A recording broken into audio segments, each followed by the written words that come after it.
Juan Manuel Garrido es ingeniero aeronáutico y ingeniero en organización industrial con formación en máster en gestión de proyectos aeroespaciales, así como en financiación de operaciones y capital riesgo.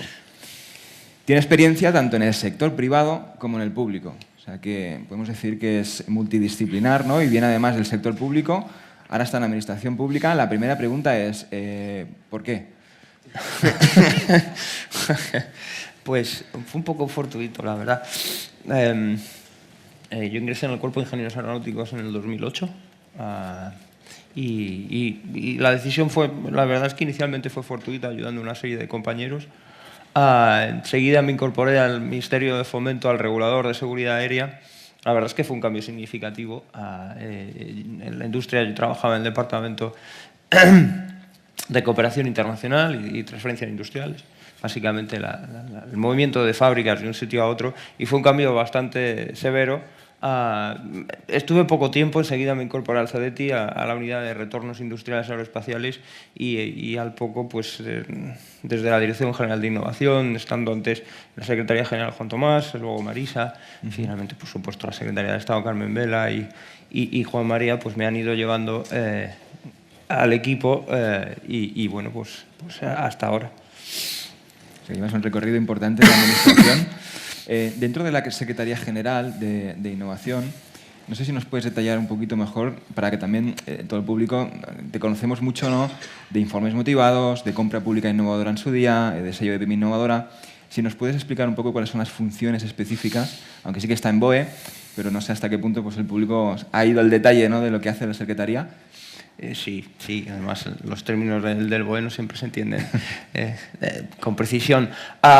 Sí, la unidad, la subdirección general, como una de las partes de la Secretaría General, es una unidad que tiene 4 áreas, pero antes de entrar en ella quería ponerlo en contexto. Nosotros, como pilares inversores dentro de la Secretaría de Estado de I+D+I, tenemos la agencia, como bien conocéis, para fundamentalmente la generación de conocimiento, el CDTI. No lo voy a explicar porque ya se ha explicado magníficamente. Y junto al CDTI, dentro de la Secretaría General, tenemos 3 unidades que invierten, 2 para las instalaciones científicas, científico-tecnológicas singulares nacionales o internacionales, y la Subdirección General de Fomento de la Innovación, que es de la que me estás preguntando. Esta unidad tiene una coordinación, un área de Project Finance, que es la que se centra en la financiación de los sistemas regionales de I+D+I. Para dar un orden de magnitud, ahora mismo el crédito vivo es del orden de 980 millones de euros, son operaciones de un tamaño medio del orden de 80 a 100 millones de euros, para permitir la fluidez de los sistemas regionales de I+D+I. Efectivamente, la línea de fomento a la innovación desde la demanda o compra pública innovadora es un producto novedoso que introdujimos en el año 2012, después de un par de años de desarrollo, entre el 10 y el 12, y comenzamos la operación en el 12. A día de hoy, el total de inversiones movilizadas es de 360 millones de euros aproximadamente en 31 operaciones. Hemos certificado ya los primeros 260, de los cuales 230 es el real materializado, con una certificación por parte de la IGAE al 100%, lo cual no es habitual en líneas FEDER.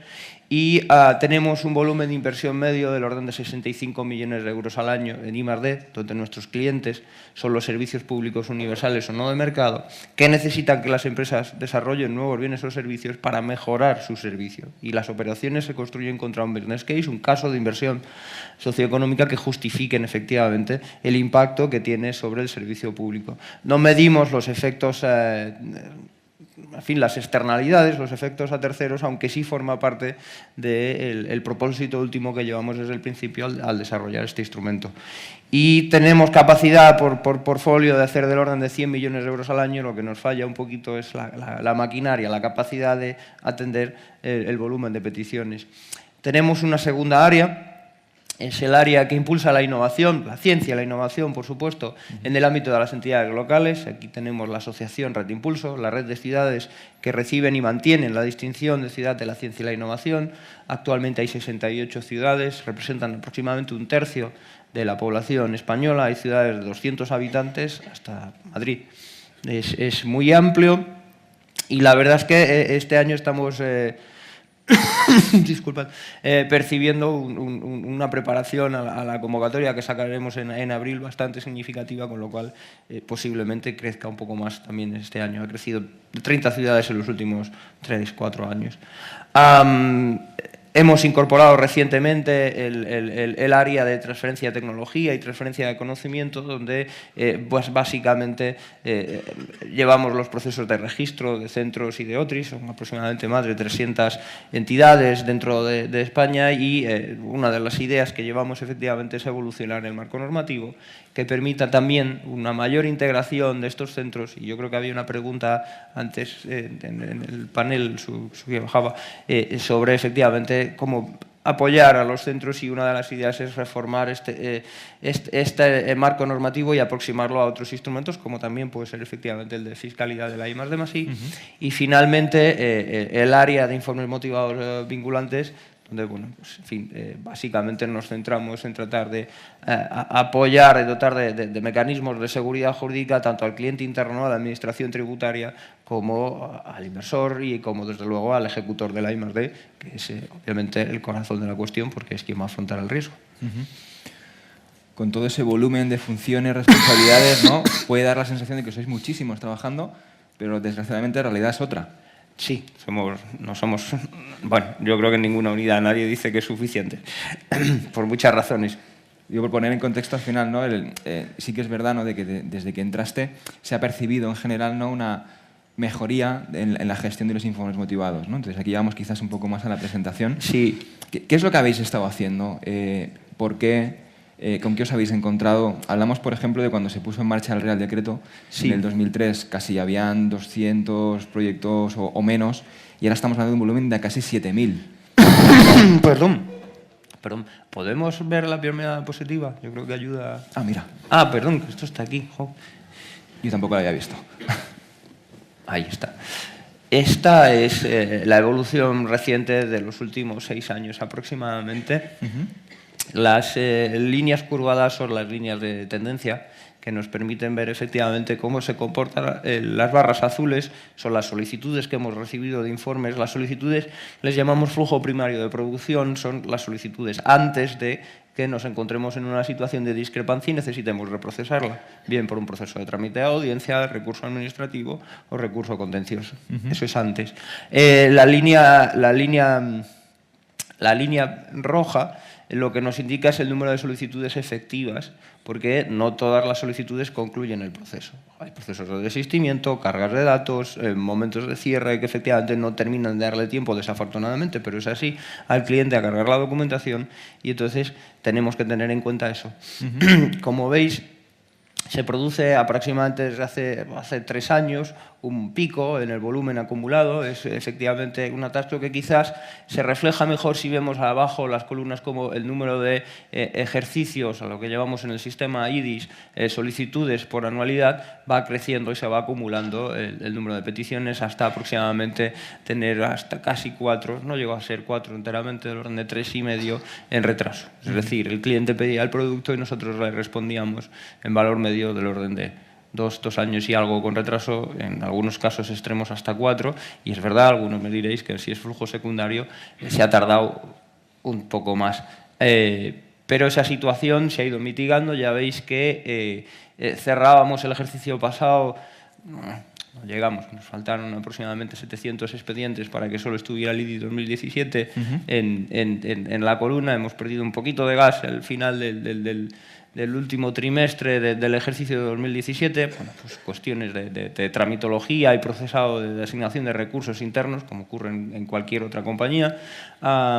Y esta es la situación en la que nos encontramos a día de hoy. Hemos, más o menos, las líneas de tendencia lo marcan, como hemos alcanzado un punto de estabilización. Intencionadamente antes de ayer, firmamos los últimos 58, con lo cual no queda ningún recurso pendiente de los atrasados, y es verdad que había alguno que tenía cierta solera, pero ya no que nos queda ninguno de los anteriores, y con efecto 1 de enero de este año la contestación se realizará a todos y cada uno. a ser posible, dentro de los plazos mínimos en los que podemos trabajar. Vemos algo también importante, la tablita pequeña que hay arriba, que es la evolución de PYME innovadora. Es un instrumento de precalificación que nos va a venir muy bien para, me imagino que me preguntarás más adelante sobre el pilar 3. El pilar 3 me refiero a la evolución de la parte de procesos y, por tanto, de la parte normativa. Por tanto, disponer de estos elementos de prefiltro lo que nos debería llevar es a descargar el proceso de análisis y cruce durante las solicitudes de informe, con objeto, como sabéis, de alcanzar una mayor simplicidad y agilidad para el solicitante. Esto es de interés tanto para el que efectúa la I+D como en los casos en los que empieza a ocurrir, en los que existe también un interés por parte de un inversor. Pero además conseguimos, al adelantar el filtro antes, dar un nivel de calidad igual o superior a nuestro cliente interno, a la administración tributaria.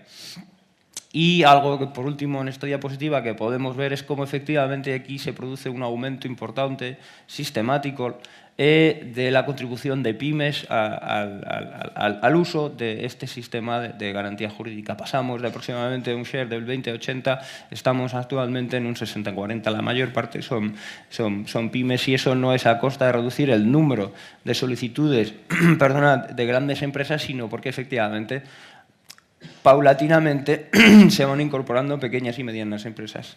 En el gráfico siguiente, porque si se me olvida, hay un punto de inflexión en las últimas 3 anualidades, un momento en el que crece el volumen de solicitudes y también las bases imponibles que registramos en nuestro sistema, que no son las que vincula, obviamente, las que utiliza la agencia tributaria, ni lo deben de ser, pero sí es la información contable con la que nosotros atestamos evidencias documentales de que se realiza la acción de I+D.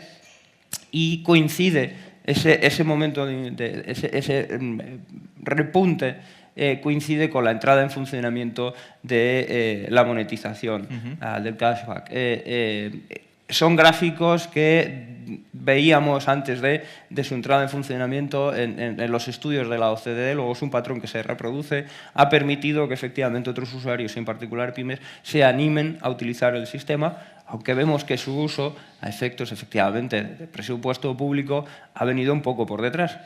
Pero bueno, parece que ese decalaje es normal, porque primero se realiza la acción y luego va ocurriendo, ¿no? Antes hablábamos también, por ejemplo, con Manuel, que había habido, pues, de un tiempo a esta parte, más interacción entre los diferentes actores a nivel de administración, ¿no? Ministerio de Economía, la Secretaría de Innovación, Agencia Tributaria, Dirección General de Tributos. Todo esto en relación a esa mejoría, ¿no?, que también se ha percibido, ¿no? Al final, sí que en algunos casos ha habido que acotar, ¿no? Esto, los que hemos trabajado más dentro del sistema, hemos tenido que trabajar más rápido, mejor, para llegar a esos plazos, para conseguir unas resoluciones en tiempo y forma.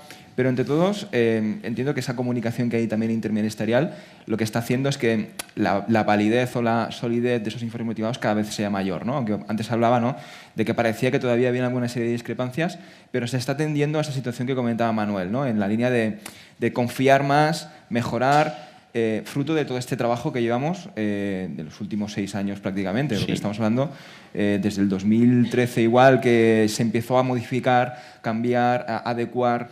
Nosotros le damos un poco el cuento del lobo, ¿no? Al final de, no, que vamos a cerrar. Realmente estamos cerrando ya en unos tiempos que era impensable hace 5 años. Era algo como, bueno, nadie estaba preparado para ello, y poco a poco el sistema se ha ido adecuando a tener toda la documentación en forma y en fondo para conseguir esa seguridad jurídica como debería ser, ¿no? ¿Hemos llegado ya a este estacionamiento de equilibrio, o consideráis que todavía hay mucho trabajo por hacer? Eso es más una pregunta. La primera, yo creo que efectivamente el nivel de coordinación interna, si me permitís compararlo con otras cuestiones como pueda ser una corporación de 150.000 personas, como es la que trabajaba anteriormente, pues es muy buena, ¿eh? Yo lo que he vivido en los últimos 3-4 años, el nivel de integración es muy buena, la interlocución, de nuevo con el cliente interno, lo digo intencionadamente porque nosotros nos vemos en una posición de dar servicio hacia adentro y hacia afuera, pero tanto con la Dirección General de Tributos como por supuesto con la Agencia Tributaria es muy buena, y no solo entre estos 3 actores, digo estos 3 incluyendo al Ministerio de Economía, Industria y Competitividad, sino también a otros actores. por ejemplo, la sociedad, la Secretaría de Estado SESIAT, otras secretarías recientemente de la parte de cultura, se van sumando efectivamente a aportar sus puntos de vista. Esto, que además de mandar el mensaje de que efectivamente existe esa coordinación, creo que se ha reforzado y está funcionando bien, sobre todo si lo comparamos en términos relativos, sí que está ayudando a, efectivamente, a tomar, armonizar puntos de vista para que, efectivamente, algunas situaciones de discrepancia en determinados casos puedan ir, efectivamente, alineándose y no tengamos un gran volumen de discrepancia.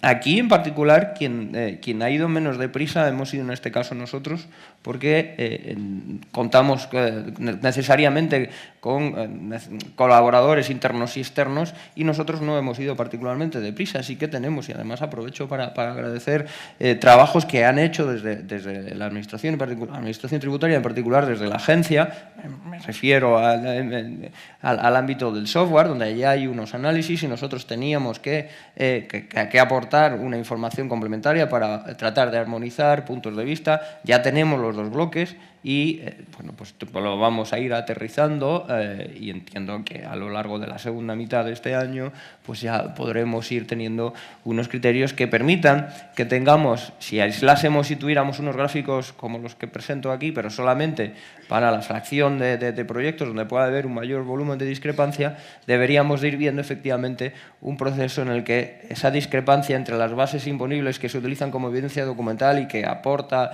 el usuario en la creencia o la confianza de que todo es I+D y lo que sale al final por parte de quien tiene la competencia, que es la agencia tributaria, pues cada vez va armonizado. El 100% del éxito más del éxito, el 100% de la unicidad de criterios será difícil, obviamente, pero un nivel que esté en la medida del conjunto del sistema, yo creo que sí. Es verdad que ha llevado un tiempo, pero también tenemos que tener presente que ese es el número de solicitudes y la línea azul que está en millones de euros es el número el volumen de bases imponibles. Estamos hablando de casi 3.500 millones de euros. Es decir, que estamos hablando de un conjunto significativo y amplio, ¿no? Con lo cual, bueno, pues no es el total de ese volumen de solicitudes el que está sujeto a discrepancias, ¿no? Pasamos al siguiente bloque, si me parece, sí. Que creo que a todos nos interesa, y antes lo comentábamos, ¿no? Ya la vicepresidencia del Gobierno había adelantado que se iba a trabajar, cosa que se sabía, ¿no? Estabais vosotros impulsando ese cambio normativo, ¿no? Del paquete normativo que incluye muchas modificaciones, ¿no? El propio Real Decreto del 2003, la orden a nivel de lo que es PYME innovadora, la propia ley en un momento dado, ¿no? El impuesto de sociedades, el artículo 35 concretamente. Ya está sobre la mesa, por lo menos a nivel transparencia, ¿no? Que el Gobierno quiere hacer esas modificaciones. No sé si nos puedes adelantar, en todo aquello que sea posible, por dónde van esas modificaciones. Hablaba antes de simplificación, de menos burocracia. Serían dos preguntas, y ya me adelanto a tu respuesta de eso. Son muchas preguntas. La primera es, ¿qué previsión hay, ¿no? Sobre cuándo se va a poner en marcha esto, sí. Que es una pregunta un poco complicada, entiendo, sobre todo con la situación que tenemos ahora mismo, ¿no? Tanto política como por otras circunstancias, ¿no? Esa es una, y luego, ¿qué es lo que se está trabajando en esa modificación normativa? ¿Hacia dónde se quiere ir? Bueno, la respuesta es sencilla, tan pronto como sea posible. Pero mójate, por favor. Eso es más complejo. Nosotros estamos trabajando no solo en un pilar, en el de los procesos y por tanto en el normativo, sino en 3 líneas. Me preguntaba si me lo había dejado antes, si habíamos entrado ya en estabilización, y lo acabo de recordar, y la respuesta es que hemos entrado en régimen nominal, pero no estamos estables. Es este dibujo, al final, la última línea, al final ya hay un equilibrio entre lo que entra y lo que sale, pero necesitamos que eso se mantenga estable, porque de nada sirve que modifiquemos todo el aparato de sistemas informáticos y normativos si volvemos a entregar los productos con 3 años de retraso, ¿no? Entonces, el primer pilar es el equilibrado de la carga y la capacidad. Ya os he dicho que los flujos de producción ya están, efectivamente, los recursos se van a responder desde este año en su momento, pero necesitamos trabajar con recursos adicionales. Y para eso lo que estamos construyendo son 2 encomiendas, ¿no? Dentro de unas semanas se pasarán a llamarse encargos, con medios propios, que además de aportarnos la capacidad productiva necesaria para estabilizar, van a trabajar en 2 líneas adicionales. Ingeniería de procesos y sistemas. Esto es fundamental que nosotros revisemos continuamente nuestros sistemas, cómo trabajamos internamente, y esto nos lleva también a evolución normativa y la explotación de datos. Como habéis visto en el gráfico anterior, estamos hablando de un volumen de solicitudes y sobre todo un volumen de bases imponibles muy significativo. 3.500 millones de euros es muy significativo en un conjunto de un sistema que está del orden de 13.000 millones de euros. Pues una variable muy importante que no estamos aprovechando del todo para efectivamente la toma de decisiones y la planificación. Y ese es el segundo de los elementos de valor añadido que tenemos en esta estabilización. Además de estas 2, que por cierto los borradores ya están escritos, esas son las cifras, las fechas tentativas para tenerlo up and running, tenerlo desplegado, los medios. No vengáis a pegarme si no llegamos y se produce en agosto o en septiembre, esto puede pasar. La verdad es que yo espero que no, que sea antes, porque es muy importante. En paralelo estamos trabajando con la mejora de los sistemas informáticos. Ya hemos desplegado la 2ª generación de sistemas. De hecho, la recepción creo que es la semana que viene, es un acto formal de recepción. Y estamos implementando los primeros pasos de tecnologías del lenguaje natural. De nuevo, es un ejemplo, yo creo, de colaboración entre administración, trayéndonos los instrumentos disponibles de cruce que tenemos en la Secretaría de Estado de Agenda Digital. Y trataremos de publicar, el borrador ya está bastante avanzado desde el cierre del año pasado, pero pues, en fin, tenemos que impulsarlo todo, un proceso de consulta al mercado para paulatinamente desplegar una 3ª generación basada en elementos de inteligencia artificial y tecnologías semánticas. Veremos dentro de un par de diapositivas que eso descargará el sistema aproximadamente en 1/3. Con los medios suficientes y con los sistemas que permitan descargar la necesidad de medios adicionales, porque tampoco es muy razonable duplicar la plantilla cada 3 años, lo que estamos trabajando es efectivamente en la evolución de un paquete normativo. Este paquete normativo conlleva reformar el Real Decreto, que tiene que ver efectivamente con informes motivados. También tendrá que trabajar sobre el Real Decreto donde se regula PYME innovadora, porque queremos mejorar la orden ministerial que define PYME innovadora. ¿De acuerdo? Y entonces este es el paquete en conjunto, donde básicamente lo que vamos a buscar son una serie de elementos que llamamos automatismos, que nos van a permitir, con unos criterios previos de prefiltrado, una vez que tengamos el expediente prefiltrado, poder aplicar elementos de comprobación automática con una serie de umbrales y, en fin, y patrones de comportamiento que nos permitan automatizar el proceso. En un mundo ideal, con los 3 pilares trabajando a pleno rendimiento, lo que podríamos llegar a ver es efectivamente cómo el solicitante carga, el equipo financiero, el equipo de administración, carga su solicitud y es la máquina, es el sistema quien vuelca automáticamente la respuesta. Esto no conlleva un decremento, no lo puede conllevar, desde luego, un decremento de la calidad que ofrecemos hacia la administración tributaria.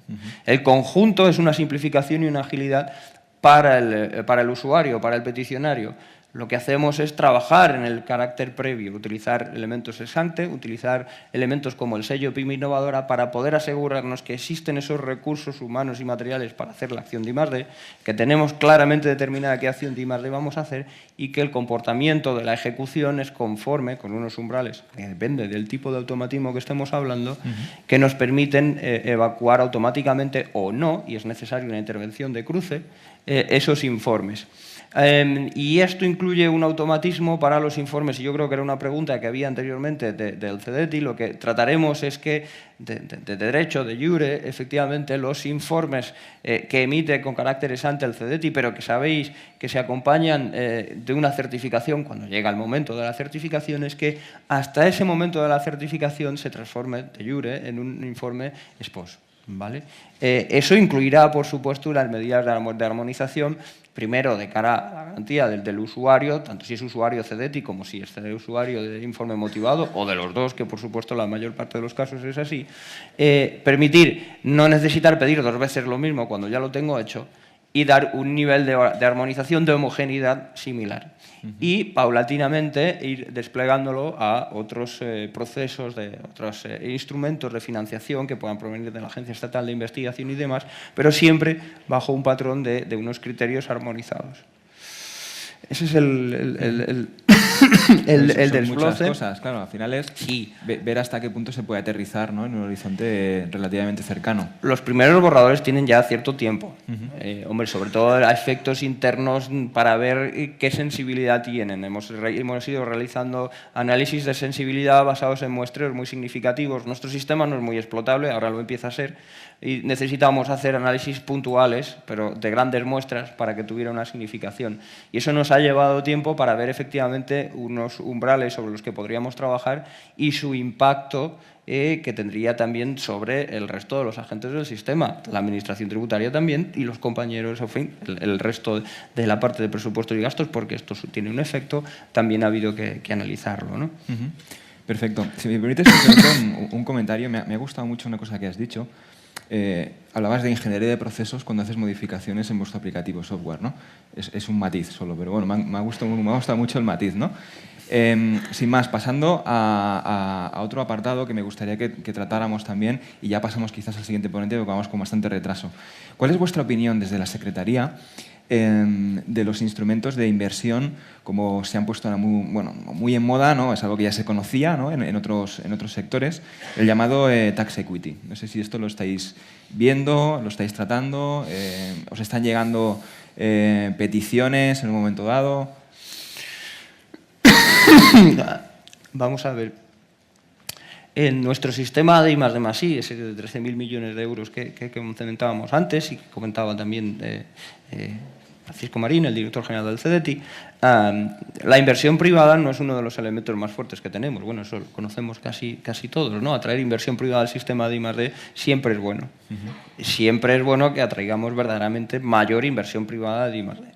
Luego, la respuesta a la pregunta en principio es ambivalente. Si conseguimos multiplicar la inversión privada que atraemos hacia el sistema, pues obviamente eso es bueno, ¿vale? Sí que ha habido casos un tanto más creativos donde efectivamente, pues bueno, algunas de las peticiones eran operaciones que realmente lo que refinanciaban era un gasto público que ya estaba reflejado, ¿no? Pero eso es una percepción muy personal, creo que está evolucionando a mejor. ¿De acuerdo? Y de hecho, este atraer inversor para aumentar la inversión privada en I+D+I es lo mismo que perseguimos con el instrumento de compra pública innovadora, asociado a las fases de despliegue y demás. Con lo cual, la opinión es favorable siempre que consigamos que efectivamente funcione bien. Para nosotros, nuestra emisión de informes es básicamente transparente. Nosotros, evidentemente, informamos sobre la solicitud que nos hace quien va a ejecutar la I+D, ¿no? Pero también es verdad que, como tenemos que actuar en el conjunto de la acción económica, no somos insensibles a lo que estamos buscando de fondo. Con lo cual, ya veis que en el diseño de mecanismos, de procesos y de automatismos, tenemos presente que efectivamente se pueda favorecer la atracción de inversores privados, y también incluimos los mecanismos que traten de, efectivamente, minimizar posibles sesgos comerciales, posibles irregularidades que nos ayuden a que, efectivamente, sea una atracción sana de inversión privada. Perfecto. Vale, pasamos, si te parece, a las preguntas del público. No sé si nos podéis poner ahora la pantalla del slide. Bueno, tenemos poquitas. Ah, no, tenemos más. Vale. Vamos a intentar ir rápido. La primera, ¿se puede solicitar informe motivado tipo A con una certificación ex ante de un proyecto emitida por una entidad certificada por ENAC? Sí, se puede solicitar un informe ex post con un... Bueno, ha desaparecido. No, está aquí abajo. ¿Se puede solicitar un informe motivado tipo A con una certificación ex ante de un proyecto emitida por una entidad certificada por ENAC? Vamos a ver, por definición, el informe de tipo A es un informe ex post, es posterior a la ejecución. Luego necesitamos necesitamos que la entidad certificadora ateste que se ha hecho. El análisis ex ante que ha podido realizar una entidad certificadora efectivamente se basaba en la declaración de que íbamos a hacer algo, pero necesitamos saber que se ha hecho. La diferencia entre los tipos B y C y los A es que además disponemos de evidencias documentales de que se ha hecho, con lo cual necesitamos completar la documentación. Yo entiendo que quizás más va por el hecho de, bueno, si tengo un ex ante previo, vale, sí, pero habrá que hacer un seguimiento en todo caso, ¿no? Si va por ahí, entonces la respuesta va por el planteamiento de automatismos que tenemos. Efectivamente, queremos basar los sistemas automáticos en ex ante y comprobación ex post de una manera más ágil que permita efectivamente ver que si los umbrales y las desviaciones con respecto a lo que teníamos inicialmente previsto son pequeños, podemos pasar automáticamente el expediente. Vale, pasamos a la siguiente. En la problemática de multiproyectos, ¿por qué no se permite la emisión de informe motivado para cada uno de los proyectos abiertos en los trámites de audiencia? ¿Es legal? A ver, ¿por qué no se permite la emisión de informes motivados para cada uno de los proyectos abiertos en los trámites de audiencia? La verdad es que no tengo muy claro que os estén entendiendo la pregunta. Yo quiero entender que en los casos de multiproyecto quizás que hay varias líneas, ¿no? El hecho de escoja una línea o certifique otra vez el resto de líneas, ¿no? Sí. Claro, vamos a ver, sí, claro, efectivamente, a ver si lo entiendo y si no se reformula, vamos, o me lo explicáis y yo intento responderlo bien. Efectivamente, sabéis, por estar todos en la misma página, y que nosotros necesitamos pronunciarnos sobre un proyecto individualizado. Lo que ocurre es que cuando el equipo detecta que un proyecto es un envolvente de distintos proyectos, abre un trámite de audiencia para, en primer lugar, tratar de esclarecer si efectivamente se tratan de distintos proyectos o es un único proyecto individualizado. Eso es lo que suele ocurrir a veces a algunos usuarios, es que se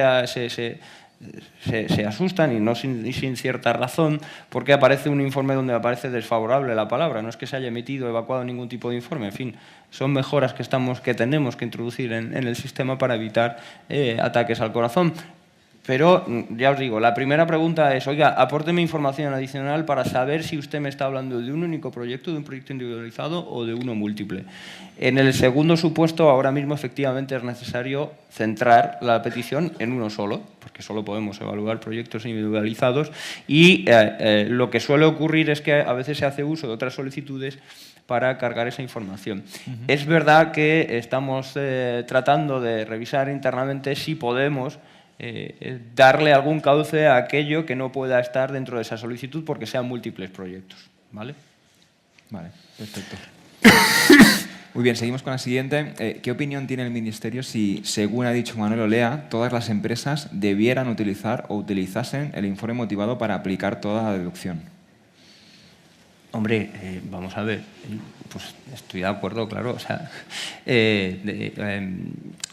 en el gráfico que os mostraba antes, hombre, creo que efectivamente el número de solicitudes y el volumen que representa es muy significativo. Se está haciendo un uso de ello. Pero yo comparto una reflexión con Manuel, que es que a veces nos centramos en un producto y el portfolio que tenemos de productos, tanto para el fomento de la I+D en general como en la parte fiscal en particular, es muy amplio.